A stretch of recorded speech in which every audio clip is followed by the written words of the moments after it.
All right, I chose to talk about student self-assessment. So what is student self-assessment?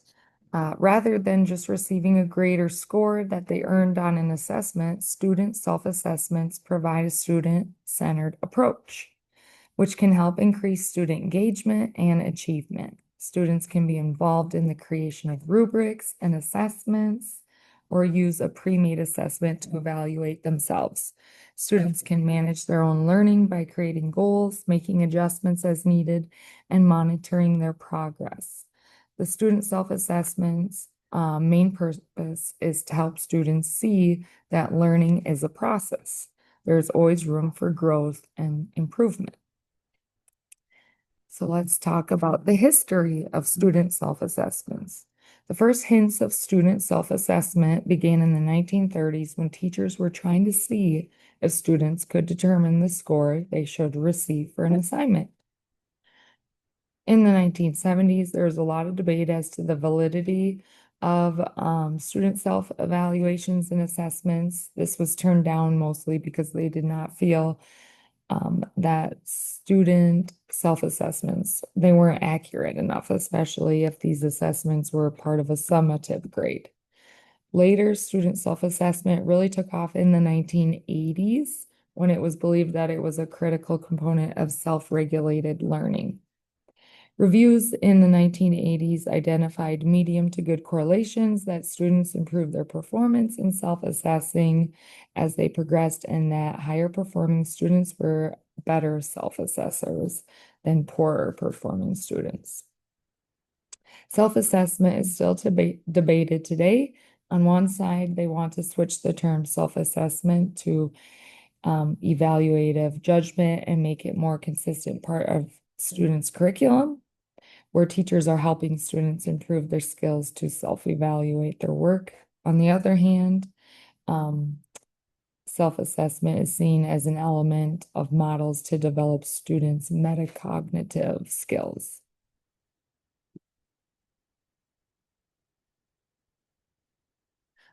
Self-assessment is a method that allows students to reflect on and critically evaluate their performance. It increases students' involvement in learning and improves academic achievement.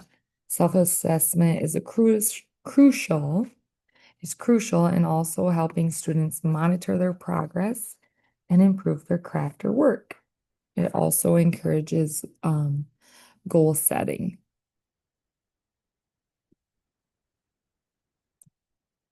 So positive outcomes of self-assessment.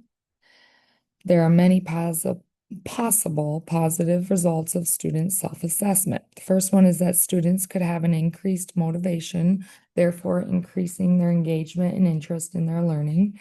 Their metacognition skills may increase, such as critical thinking, self-regulation, and reflective skills, all which help in many learning environments. When students use self-assessment, they take more ownership over their work since they are the ones critiquing it. And there seems to be a connection between student self-assessment and academic achievement as well.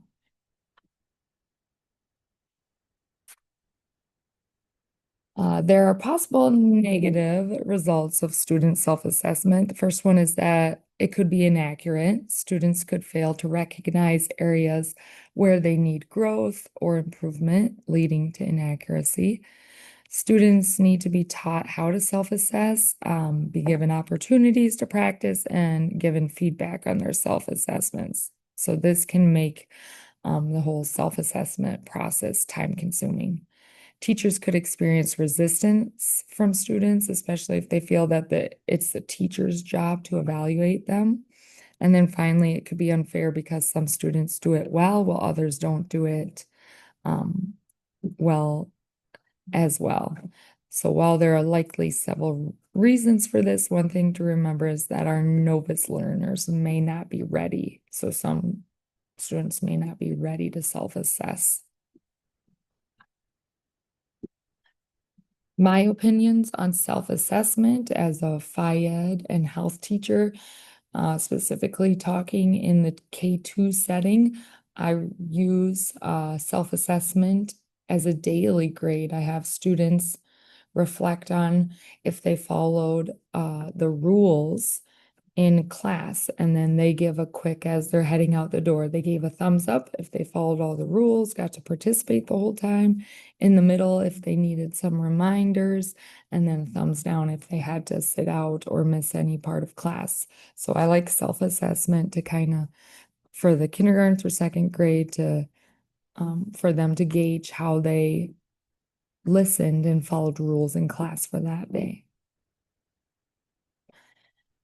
And then in fifth grade, I teach PE, and I use a lot of self-assessment when we are critiquing their skills for certain sports. I have students record themselves, and then they can look at how they performed and if they hit each step of a skill. So I have them look at their own video of a skill they performed, and then they grade themselves right along with me, and we see how those compare. Finally, in seventh and eighth grade health, I don't have as much experience using self-assessment for this. One way I could see myself using that more, we do a lot of projects in health, so I could provide a rubric for the different projects, and then students could see if they met all the criteria, if they have everything they need, and then they could give themselves a score. And then just like with the fifth grade FIED, I could see how my score compares to theirs.